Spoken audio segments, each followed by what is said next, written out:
knowledge and consciousness. A new wave in a vast ocean of possibilities. On the other side of that door, there's a world starving for new ideas, new leadership. I've been out there for 30 years. She's a wildcat. Oh, she'll rub up against your leg and purr until you pick her up and start petting her, and then out of nowhere, she'll swat you in the face. It can be rough out there, but that's okay, because there's soft serve ice cream with sprinkles. I guess that's what I'm really trying to say here today. Sometimes it's okay to eat your feelings. Now, fear is going to be a player in your life, but you get to decide how much. You can spend your whole life imagining ghosts, worrying about the pathway to the future, but all there will ever be is what's happening here, and the decisions we make in this moment, which are based in either love or fear. So many of us choose our path out of fear disguised as practicality. What we really want seems impossibly out of reach and ridiculous to expect, so we never dare to ask the universe for it. I'm saying I'm the proof that you can ask the universe for it. Please.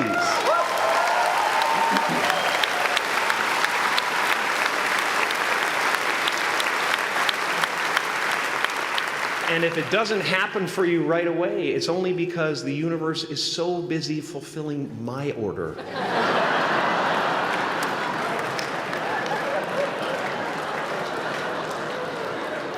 Party size! My father could have been a great comedian, but he didn't believe that that was possible for him. And so he made a conservative choice. Instead, he got a safe job as an accountant. And when I was 12 years old, he was let go from that safe job. And our family had to do whatever we could to survive. I learned many great lessons from my father, not the least of which was that you can fail at what you don't want. So you might as well take a chance on doing what you love.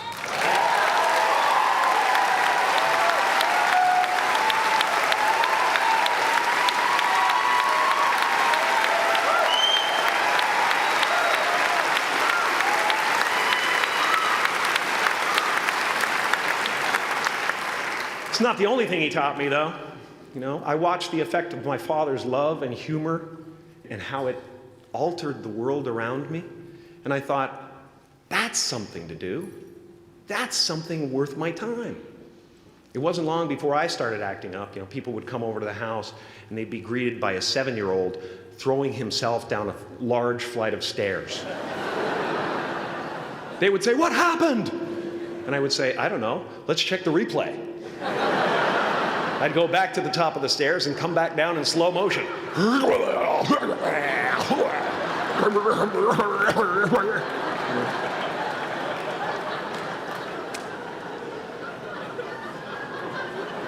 It was a very strange household.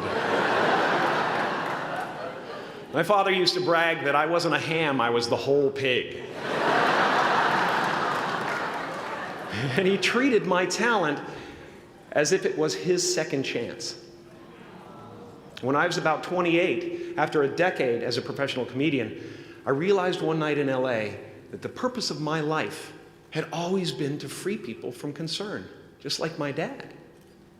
And when I realized this, I dubbed my new devotion the Church of Freedom from Concern.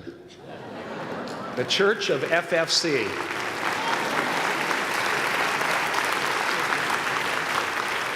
And I dedicated myself to that ministry.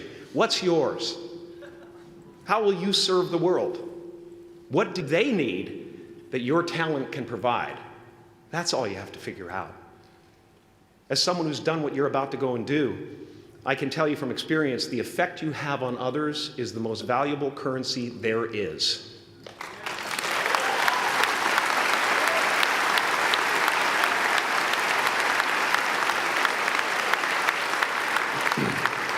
Because everything you gain in life will rot and fall apart, and all that will be left of you is what was in your heart. My choosing to free people from concern got me to the top of a mountain. Look where I am. Look what I get to do. Everywhere I go. I'm going to get emotional because when I tap into this, it really is extraordinary to me. I did something that made people present their best selves to me wherever I go.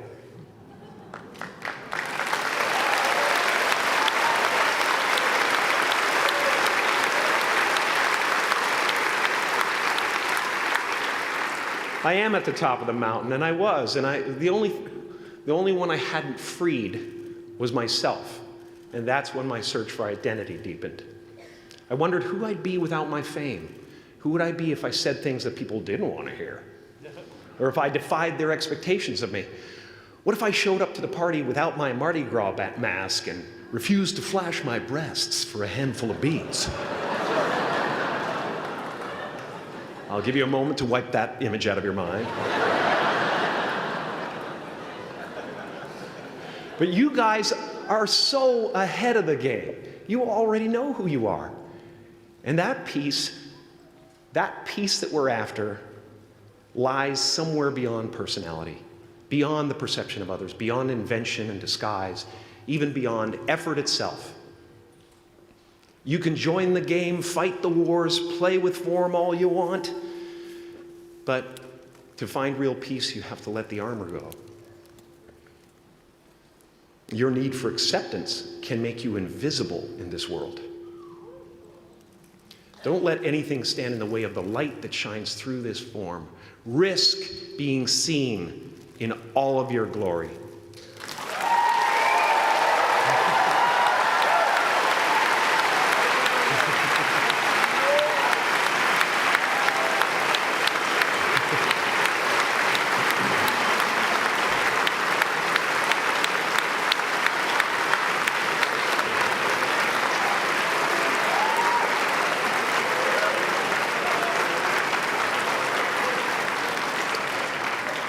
It's not big enough.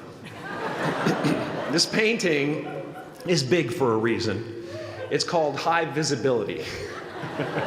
It's about picking up the light and daring to be seen. Here's the tricky part. Everyone is attracted to the light. The party host up at the top, who thinks unconsciousness is bliss and is always offering to drink from the bottles that empty you. Misery below her. Despises the light, can't stand when you're doing well, wishes you nothing but the worst.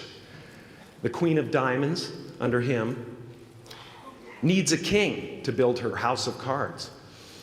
And the hollow one down bottom there will cling to your leg and say, please don't leave me behind, for I have abandoned myself. Even those who are closest to you and most in love with you, the people you love most in the world, will find clarity confronting at times. This painting took me thousands of hours to complete. And when I was finished, thank you, thousands of hours, yes. I'll never get them back. I'll never get them back. I worked on this for so long. I was weeks and weeks like a madman alone on a scaffolding. And when I was finished, one of my friends said, this would be a cool blacklight painting. So I started over.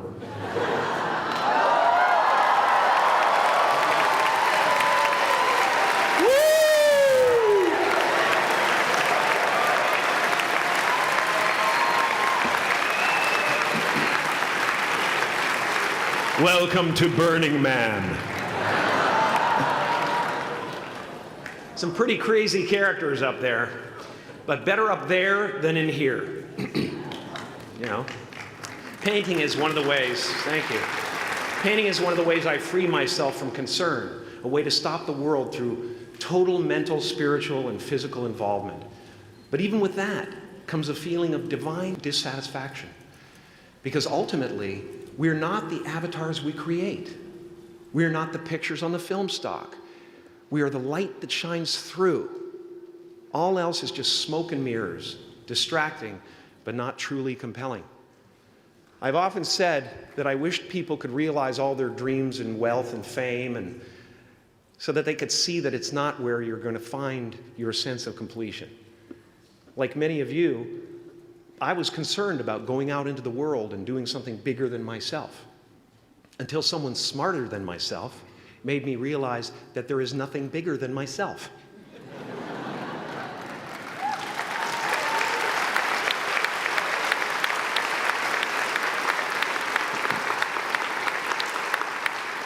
My soul is not contained within the limits of my body. My body is contained within the limitlessness of my soul. One unified field.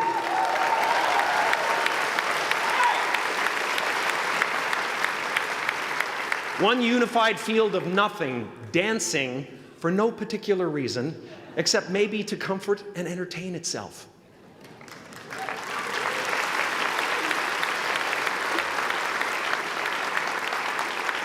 As that shift happens in you, you won't be feeling the world, you'll be felt by it. You'll be embraced by it. Now I'm always at the beginning. I have a reset button, and I ride that button constantly.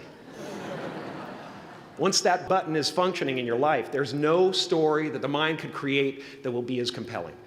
The imagination is always manufacturing scenarios, both good and bad, and the ego tries to keep you trapped in the multiplex of the mind.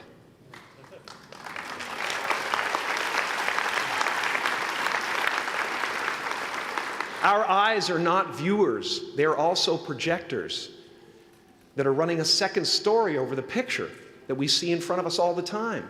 Fear is writing that script, and the working title is, I'll Never Be Enough.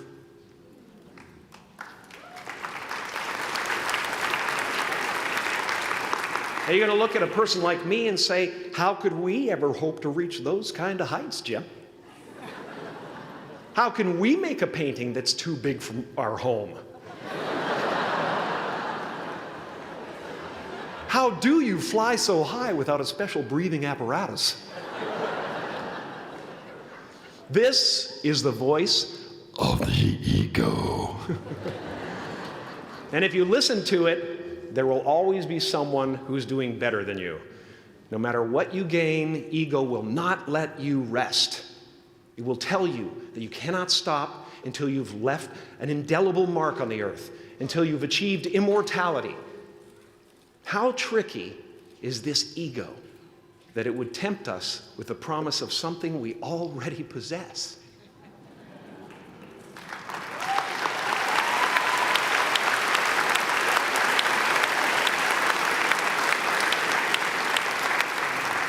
So, I just want you to relax. You know, that's my job. Relax and dream up a good life. I had a substitute teacher from Ireland in the second grade that told my class during morning prayer that when she wants something, anything at all, she prays for it and promises something in return, and she always gets what she wants.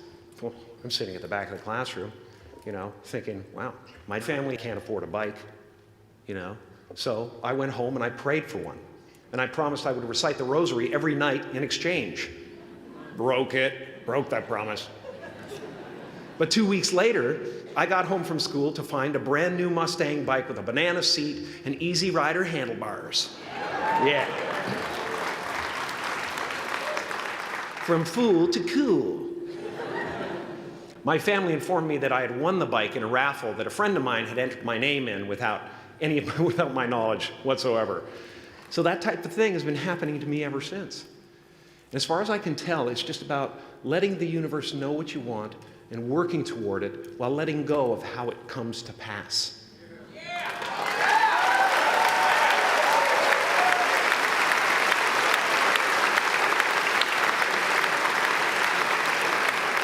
Your job is not to figure out how it's going to happen for you, but to open the door in your head. And when the door opens in real life, just walk through it.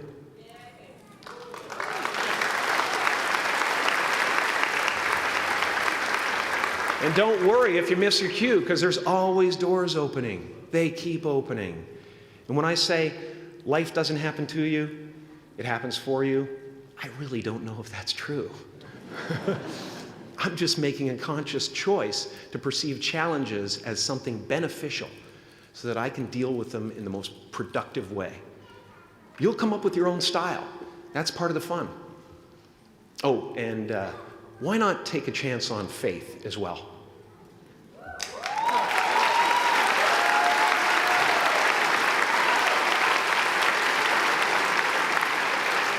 Take a chance on faith. Not religion, but faith. Not hope, but faith. I don't believe in hope. Hope is a beggar. Hope walks through the fire, and faith leaps over it.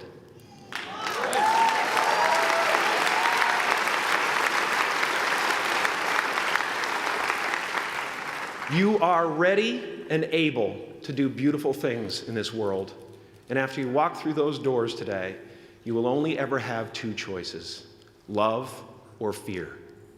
Choose love, and don't ever let fear turn you against your playful heart. Thank you so much. Thank you, Dad. I'm so honored.